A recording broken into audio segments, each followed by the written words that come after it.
저는 오늘 여러분과 함께 하나님을 믿으라는 제목으로 은혜의 말씀을 나누고자 합니다. 예수님께서 베다니에서 아침 일찍 일어나셔서 제 아들을 데리시고 감람산 언덕을 지나 예루살렘으로 들어가는 과정이 있었습니다. 주님이 아침 일찍 일어나셔서 아침 식사를 하지 않고 제 아들 데리시고 감람산 언덕을 올라가시는데 시장하셨습니다. 그런데 마침 그곳에 무화과 단지가 있는데 무화과 나무 한 그루가 잎이 무성합니다. 예수님께서는 혹시 그곳에 무화과 남은 것이 있을까 싶어서 제 아들과 함께 길 옆을 지나서 무화과 나무 밑에 섰습니다. 자세히 살펴봐도 잎만 무성했지 무화과 열매는 한 알도 없었습니다. 예수님은 제 아들이 되는 앞에서 장엄하게 말씀하셨습니다. 지금으로부터 영원토록 이 무화과 나무에서 사람들은 과실을 따먹지 못할지어다. 그렇게 말씀하셨죠.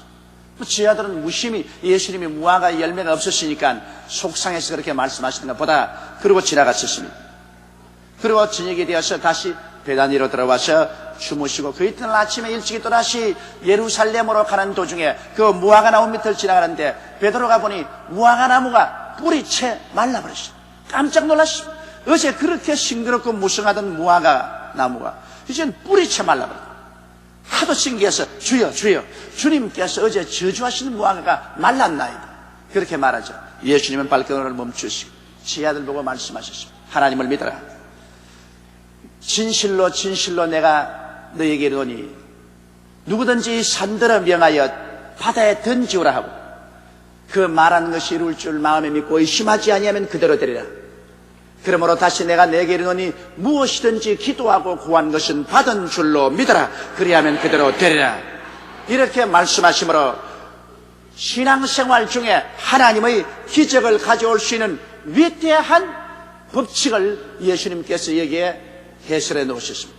오늘날 우리가 그리스도의 가르침을 마음속에 진실로 받아들인다면 우리의 생활 속에 전에 상상할 수 없던 그 많은 기적들이 일어나고 창조적인 생활에 우리가 참여할 수 있게 될 것입니다. 그러므로 오늘 저는 여러분과 함께 어떻게 하면 우리 생애 속에 기적을 가져오는 창조적인 신앙생활을 할 수 있을까, 그 법칙을 한번 배워보고자 하는 것입니다. 첫째로 예수님께서는 우리에게 기적을 가져오는 기도와 신앙생활을 하기 위해서는 하나님을 믿으라고 말한 것입니다. 누구 하나님을 안 믿는 사람이 있나요? 그러나 여러분, 우리가 하나님을 믿되 올바른 자세로 하나님을 믿어야 되기 때문인 것입니다. 우리 하나님은 창조주 하나님이신 것입니다. 하나님은 무에서 유를 창조하십니다. 태초에 하나님이 천지를 창조했다고 성경은 기록하고 있습니다. 빛을 지으신 하나님, 궁창을 만드신 하나님, 땅을 만드신 하나님, 오곡백과를 지으신 하나님, 해와 달과 별들을 만드신 하나님, 새들과 물고기를 지으신 하나님, 곤충들과 짐승을 지으신 하나님, 그리고 최후로 하나님의 형상과 모양을 쫓아 사람을 짓되 남녀를 지으신 하나님, 이 하나님을 믿으라는 것입니다. 이 하나님은 창조주 하나님이시기 때문에 이 하나님의 손에는 능치 못하심이 없습니다. 그렇기 때문에 우리가 하나님을 믿는다는 것은 무궁무진한 능력을 우리 배후에 가질 수 있다는 것을 의미하는 것입니다. 그뿐 아니라 하나님을 믿으라는 말씀은 구원의 하나님을 믿으라는 것입니다. 사람이 타락해서 하나님을 저버리고 자행자지해서 양같이 그릇 행하여 떠나보고 말았었습니다. 사람은 불하고 거룩지 못하고 추악하고 이제는 영원히 버림받을 수밖에 없습니다. 그러나 이러한 사람들을 하나님은 사랑하셔서 하나님이 관심을 가지고 계셨습니다. 저 방대한 우주를 지으신 하나님께서 모래알 같은 인간에게 무슨 관심이 있겠냐고 질문할 사람도 있을 것입니다. 그러나 성경은 밝히 말씀하시기를 하나님이 세상을 이처럼 사랑하사 독생자를 주셨으니 누구든지 저를 믿으면 멸망하지 않고 영생을 얻으라고 말씀하신 것입니다. 하나님은 그 아들 예수님을 보내셔서 십자가에 못 박을 정도로 우리를 사랑하고 계시는 하나님을 믿으라는 것입니다.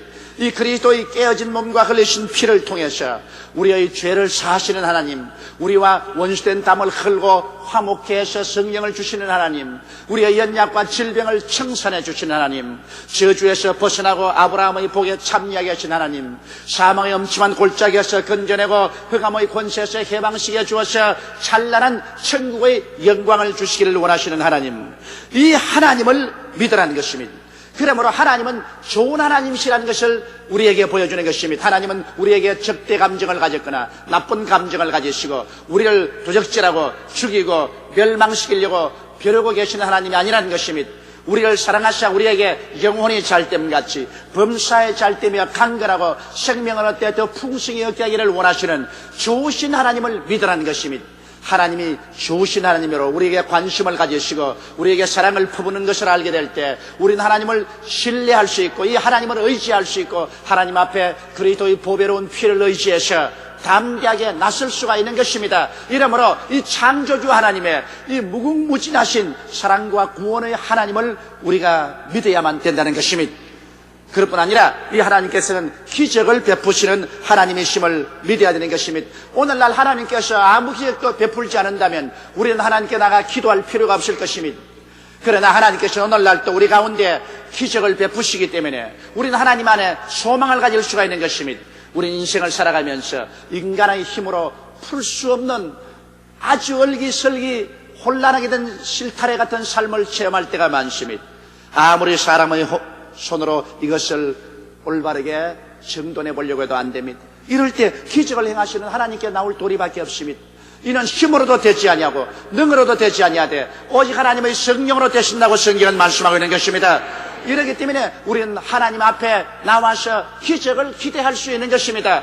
하나님께 소망을 둘 수가 있는 것입니다. 그러므로 이와 같은 하나님은 우리의 삶에 무궁무진한 자원이 될 수 있는 것입니다. 이 하나님께 우리가 의지할 때 우리는 캄캄한 밤에서 광명한 빛을 바라볼 수 있습니다. 우리는 사람으로서 더 이상 나아갈 수 없는 막다른 골목에서 하나님의 손길을 기대할 수 있기 때문에 그러므로 예수님께서 기적을 원하는 사람은 이 하나님을 믿어야 된다고 말씀하신 것입니다. 오늘과 같이 인간은 감각주의고 이성주의적인 세계 속에서 기적이란 없다고 말하는 이 세계 속에서는 아무런 창조적인 역사도 일어날 수가 없는 것입니다. 문제의 해답은 있을 수가 없는 것입니다. 그러나 우리 주 예수께서는 우리 눈에는 안 보이지만은 그러나 안 보이는 위대한 영적인 세계 속에서 눈에 보이는 만물을 지으신 원천적인 힘이 되신 하나님을 우리가 믿고 이 하나님을 나의 하나님으로 내 아버지로 믿고 의지할 때 우리의 삶 속에는 인간이 상상할 수 없는 위대한 에너지의 원천을 발견할 수 있다는 것입니다. 우리는 모든 힘이 고갈될 때 우리의 힘의 에너지의 원천이 바로 우리 하나님이 되신다는 것을 우리는 믿어야만 되는 것입니다. 이 하나님 없이는 우리는 위대한 삶을 살 수가 없는 것입니다. 둘째로 예수님께서 여기에 교훈하신 것은 하나님을 믿고 그 에너지의 원천에 의지하고 난 다음에는 이 산들을 명하여 바다에 던지우라 말하라고 말한 것입니다. 이것은 무엇을 말하는 것입니까? 우리 모든 개인에게는 태산과 같은 문제가 있는 것입니다. 개인 문제, 가정 문제, 생활 문제, 사회 문제, 사업 문제, 또 내가 창조적인 생활을 해나가는데 걸림돌이 되는 태산 같은 문제가 없는 사람이 없습니다. 내가 눈을 들어 산을 보리라 나의 도움이 어디서 올 거라고 시편 기자가 말한 것처럼 우리에게는 항상 태산 같은 문제들이 우리의 가슴을 짓누르고 다가오는 것입니다. 그러므로 이러한 문제들을 우리는 해결하기 위해서 우리 하나님의 에너지를 이용해야만 된다는 것입니다. 하나님을 의지하고 난 다음에는 우리의 마음속에 이 산들어 저 바다에 던지려고 하는 분명한 꿈이 있어야 된다는 것입니다. 우리 마음속에 이와 같은 영롱하고도 확실하고 분명한 꿈이 없으면 하나님의 역사를 담을 그릇이 없습니다. 하나님의 역사는 우리 마음속에 꿈으로 담는 것입니다.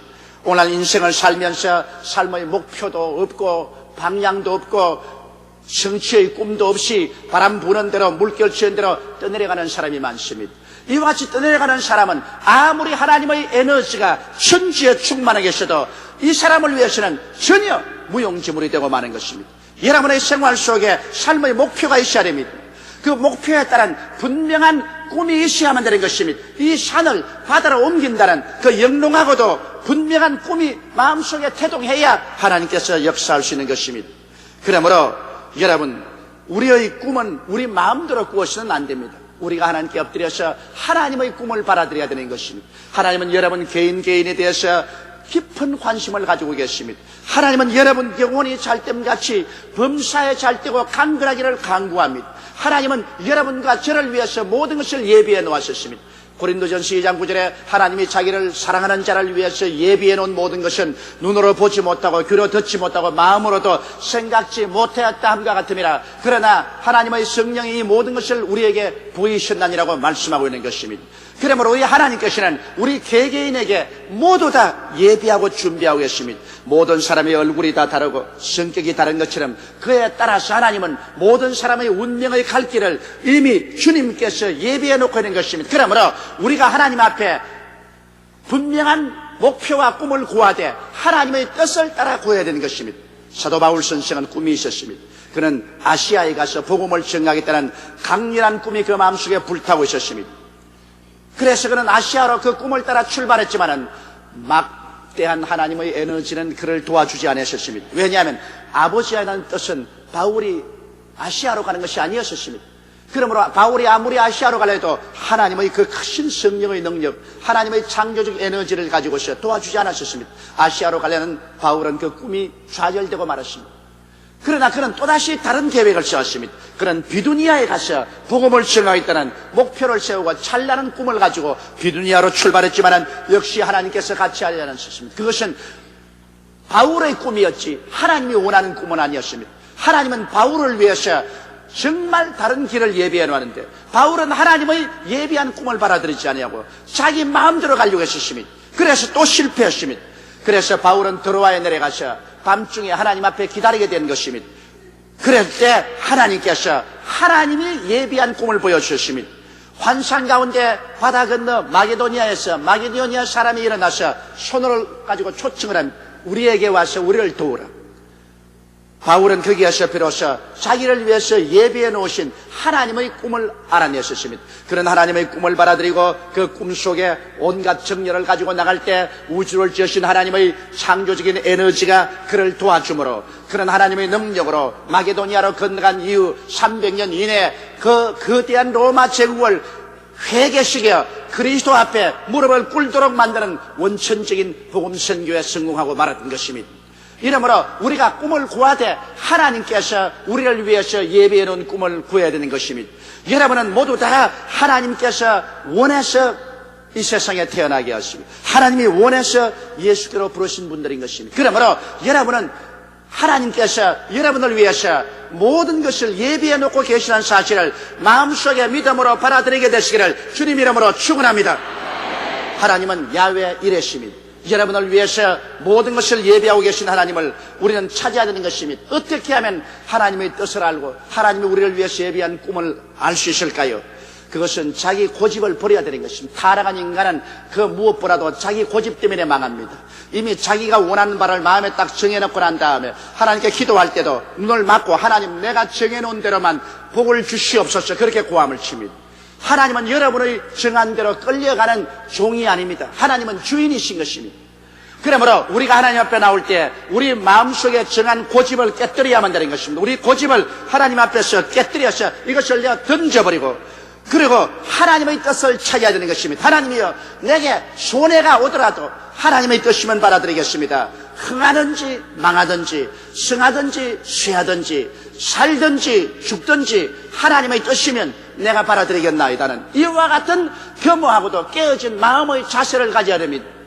그리고 난 다음 하나님께 엎드려서 하나님이여 하나님의 꿈을 내게 주시옵소서. 하나님의 예비해 놓으신 그 꿈을 내게 허락하소서. 우리 간절히 기도하면 하나님께 기다릴 때 하나님은 하나님의 꿈을 우리에게 보여주시는 것입니다. 예외 없이 보여줍니다. 왜냐하면 하나님은 여러분을 사랑하기 때문인 것입니다. 그 아들 예수를 주시니까 그 아들과 함께 무엇을 선물로 주시지 아니겠습니까? 하나님은 여러분을 위한 꿈을 반드시 여러분의 가슴 속에 영롱하게 보여주게 되는 것입니다. 그러면 우리가 그 꿈을 받아서 말해야 되는 것입니다. 말이라는 것은 마음속에 감추인 것을 밖으로 확실하게 옷을 입혀내는 것을 말하는 것입니다.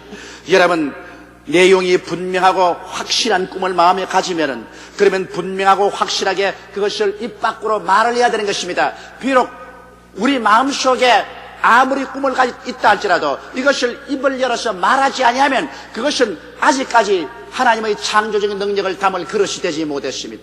그릇이 아직까지 화로에 들어있고 구워서 밖으로 나오지 않으셨습니다. 그러므로 화로에 들어있는 그릇으로서는 물건을 담을 수 없습니다. 우리 마음속에 아무리 영롱한 꿈이 있다고 하더라도 이것을 입술로 분명하게 말할 때 이것은 이제는 하나님의 뜻을 담을 수 있는 그릇으로 산출되는 것입니다. 그렇기 때문에 희미한 말을 해서는 안 되는 것입니다. 확실한 말을 해야 되는 것입니다. 아마 그렇게 되겠지요. 이것은 확실한 말을 하는 것이 아닙니다. 그렇게 되기를 바랍니다. 이것도 무작정한 말인 것입니다. 그렇게 될는지도 모릅니다. 이것은 불확실한 말을 해서는 안 됩니다. 산들어 명하여 바다에 던지라는 확실한 말을 해야만 되는 것입니다. 여러분 마음속에 꿈이 영롱하고 그 꿈에 대한 여러분의 계획이 확실해야 되는 것입니다. 그래서 여러분의 입으로 분명하게 말해야 되는 것입니다. 여러분께서 분명하게 말할 때 비로소 하늘에 계신 하나님께서는 여러분 마음속에 꿈을 갖고 입술로 분명하게 말한 그 꿈과 그 말에 대해서 하나님께서 역사하기 시작하시는 것입니다. 셋째로 이제 이와 같은 꿈을 말하고 난 다음에는 우리가 마음속에 의심을 하지 말아야 되는 것입니다. 성경은 말씀하기를 내 믿은 대로 될지라고 말씀하는 것입니다. 할시거리니 무슨 말이냐? 믿는 자에게는 능치 못하심이 없다고 말하셨습니다. 그런데 우리 마음속에 이와 같이 영롱한 꿈을 갖고 입술로 분명하게 말을 하더라도 마음속에 그 창스러운 의심의 공격을 받게 되는 것입니다. 감각이 갖고 오는 의심이 우리를 좌절시키려고 하는 것입니다. 믿음이 처음 당하는 저항은 감각을 통한 환경적인 어려움인 것입니다. 나는 마음속에 영롱한 꿈을 갖고 분명히 말을 했지만은 내가 눈으로 보고 귀로 듣고 냄새 맡고 맛보고 손으로 만져보는 나의 환경은 그렇지를 못합니다. 환경은 내 꿈을 정면으로 대결합니다. 내 꿈과 반대가 됩니다. 그래서 아침에도 반대되는 현상을 보고 점심때 저녁때도 반대되는 현상을 바라보게 되면 마음이 흔들리기 시작하고 꿈이 파괴되기 시작하는 것입니다. 그만 말이 분명한 고백이 사라지고 희미하게 되어버리고 마는 것입니다. 그러므로 우리는 이 감각을 통한 환경적인 의심의 공격을 이겨내지 아니하면 우리 믿음이 견뎌내지 못합니다. 그리고 난 다음 이것을 이겨내면 그 다음 둘째 고비로서 이성이 갖고 오는 이심이 있습니다. 믿음의 두 번째 당하는 저항은 바로 이성의 비판입니다. 우리가 학교에서 배우고 공부하고 경험한 이 모든 것을 축적한 이성이 말합니다. 이건 비이성적이다, 비합리적이다, 이거는 안 될 일이다, 생각해보아라, 수판 놓아보아라, 그리고 경험을 비추어보아라, 이 일은 안 된다. 반드시 공격을 당합니다. 그래서 감각의 공격에다가 이성까지 손을 잡고 나를 집요하게 공격을 합니다. 그러면 그 공격 앞에 우리는 흔들거리기 시작하는 것입니다. 예를 들어 말하면 내가 병이 들어서 의사가 이제는 살 수 없다고 말씀을 했는데 성경 말씀은 제가 채찍에 맞음으로 너희가 나음을 입었다고 말을 합니다. 우리는 하나님을 의지하고 내가 병 고침받은 분명한 영상을 가지고 나는 나았다고 입으로 시인합니다. 그러나 감각은 말합니다. 너는 아직 아프다, 너는 아직 고통스럽다, 너는 아직 괴로움을 가지고 있다, 너가 나았다는 것은 거짓말이다, 그런 거짓말하지 마라, 그렇게 말합니다. 그런 그 육신의 감각적인 공격에 보태어서 이성이 말을 합니다. 이 사람아, 이 학이 이렇게 발달되는데 어디에 보이지 않는 하나님을 의지하고 병이 난단 말이 무슨 말이냐? 이것은 수술을 받고 약을 먹어도 나을까 말까 하는데 그래 막연하게 믿음으로 고친다니 이런 바보스러운 일을 어떻게 말하냐? 그런 무식한 소리 하지 마라. 이렇게 이성이 합세해서 공격을 합니다. 대개의 감각과 이성의 공격 앞에 몰락하지 않은 사람이 없습니다. 대다수의 사람 여기에 무릎을 꿇고 포기해버리고 마는 것입니다. 그러나 여기에서 우리는 의심을 이기는 전쟁을 해야만 되는 것입니다. 어떻게 하여 의심을 이길 수 있을까요? 우리는 의심을 이기기 위해서는 하나님의 말씀을 하셔야 하는 것입니다. 말씀 이외에는 우리가 의심을 이길 수 있는 도리가 없습니다. 말씀으로만 감각을 대결하고 말씀으로만 이성을 대결할 수 있는 것입니다. 이 말씀만이 하나님께서 우리에게 주신 계시적인 지식인 것입니다. 그러므로 하나님의 말씀을 우리가 읽고 하나님 말씀을 묵상하고 하나님 말씀에 푹 잠기면은 그 하나님 말씀에서 나오는 믿음의 큰 자양분이 감각적인 의심과 이성적인 의심을 극복할 수 있는 힘을 주시는 것입니다. 말씀 이외에 여러분 우리를 의심해서 건져줄 자가 없습니다. 믿음은 들음에서 나며 들음은 그리스도의 말씀으로 말미암습니다. 이렇기 때문에 오늘 말씀을 멀리하는 감각적인 흥분적인 신앙이란 순식간에 사라져버리고 마는 것입니다. 첫째도 말씀, 둘째도 말씀, 셋째도 말씀을 연구하십시오. 말씀을 묵상하십시오. 말씀에 서십시오. 그리고 의심과 싸워서 이기기 위해서는 쉬지 말고 기도해야 되는 것입니다. 기도라는 것은 우리를 하나님과 교통하게 만들어주는 것입니다. 감각적인 사회 분위기, 이성적인 이 지적인 분위기를 떠나서 기도는 하나님과 함께 대화하게 만들어주는 것입니다. 천국의 대기를 호흡하게 만들어주는 것입니다. 기도를 하지 아니하면 그만 마음이 싹 식어져서 세상적인 생각이 마음에 싹 들어오는 것입니다. 그러나 엎드려서 계속 기도하면 이 세상적인 장벽이 깨뜨려지고 훈훈하고 따뜻한 하나님의 분위기 속으로 들어가게 되는 것입니다. 그러므로 사람들은 어제 많이 기도했다고 오늘 만족할 수 없습니다. 매일같이 우리는 기도해서 우리에게 끝없이 다가오는 육신과 세상의 공격에서 이겨 하나님의 성령의 분위기 속에 들어있어야만 되는 것입니다. 기도가 우리로 하여금 의심을 이길 수 있게 만들어주는 것입니다. 그리고 우리는 성령님의 도우심을 구해야 되는 것입니다. 성령도 우리 연약함을 도우신다고 말하셨습니다. 성령이 보내주셔서 우리 속에 계신 것은 우리의 연약함을 돕기 위해서 와 계시기 때문에 성령님을 인정하고 환영하고 모셔드리고 성령께 의지하며 성령이여 나의 의심나는 것을 없애고 믿음으로 도와달라고 끊임없이 간구해야 되는 것입니다. 그리고 난 다음에 결정적으로 의심을 파괴하고 믿음을 가져올 수 있는 것은 여러분이 기도하고 구한 것은 받은 줄로 기정사실로 말하는 것입니다. 이미 기도하고 구한 것을 받을는지 모르겠다 이렇게 말하는 사람은 의심의 밥이 되고 맙니다. 받을는지 모르겠다 의심은 말합니다. 못 받는다 그럼 뭐 의심의 밥이 되고 마는 것입니다. 받게 될 것이다 이것은 의심에 시달립니다. 받을 때까지 의심이 계속해서 시달리게 하는 것입니다. 그러나 기정사실로 이미 받았다 이러면 의심이 박살이 내버리는 것입니다. 이미 받아버렸는데 무슨 잔소리냐. 기도하고 구한 것은 이미 기정사실로 만들어버리라. 마음속에 이미 받은 것으로 만들어버리라. 눈에 아무 증거 안 보이고 귀에는 아무 소리 안 들리고 손에는 잡히는 거 없을지라도 감각이 아무리 우리를 공격하고 이성이 우리에게 아무리 논리적으로 대결할지라도 그게 대답하지 말고 기도하고 구한 것이 이미 받은 줄로 믿어버리라. 이미 내가 소유해버리고 말았다. 할렐루야. 주여 감사합니다. 아버지여 내가 이미 소유해사오니 더욱 복을 주시옵소서. 힘을 주시옵소서. 소유한 것을 더욱 소유하게 복을 나려 주시옵소서. 아예 소유해버리면 그 다음에는 의심이 와서 도저히 우리를 손댈 수가 없습니다. 우리는 사도 베드로의 체험을 통해서 이 사실을 너무나 잘 알고 있습니다.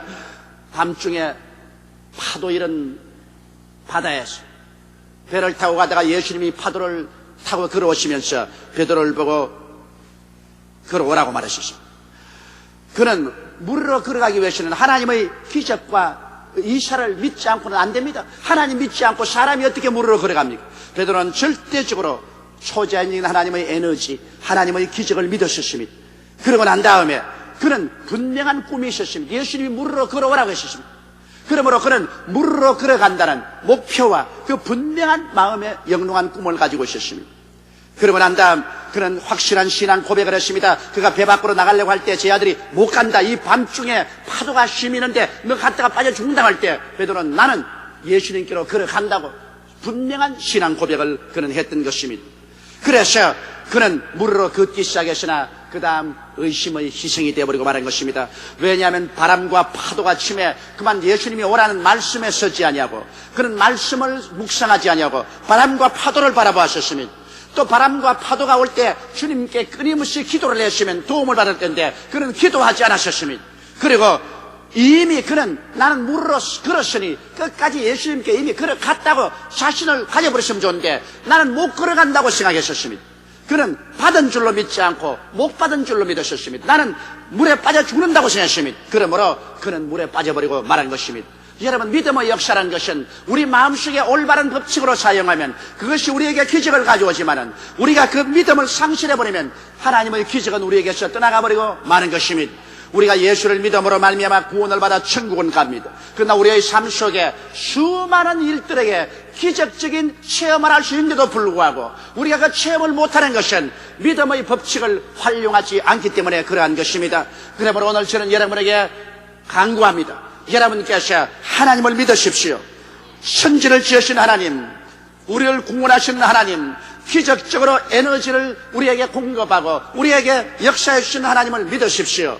그리고 난 다음 마음속에 영롱한 꿈을 가지십시오. 창조적인 영롱한 마음의 꿈을 가지고 그 꿈을 말씀으로 표현하십시오. 여러분 입술로 분명하게 표현하십시오.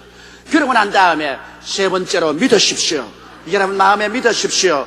감각이 여러분을 공격해 올 때, 이성이 여러분을 공격해 올 때 말씀을 묵상함으로, 기도함으로, 성령의 도우심으로 믿으십시오. 그리고 이미 기도할 때 하나님께서 응답해 줬다는 사실을 기정사실로 받아들이십시오. 나는 이미 바라버렸다, 이미 나아버렸다, 이미 응답받았다. 그러므로 하나님께 감사밖에 남은 것 없다. 감각과 이성과 논쟁할 대상이 되지 못한다. 난 그럴 시간도 없다. 나는 이미 승리해버렸다. 이렇게 해서 여러분께서 계속 받은 줄로 알고 주님께 감사하고 찬송하며 나갈 때 하나님은 여러분을 따라와서 말씀하십니다. 내 믿은 대로 될지어다. 내 믿은 대로 기적이 일어나게 될지어다.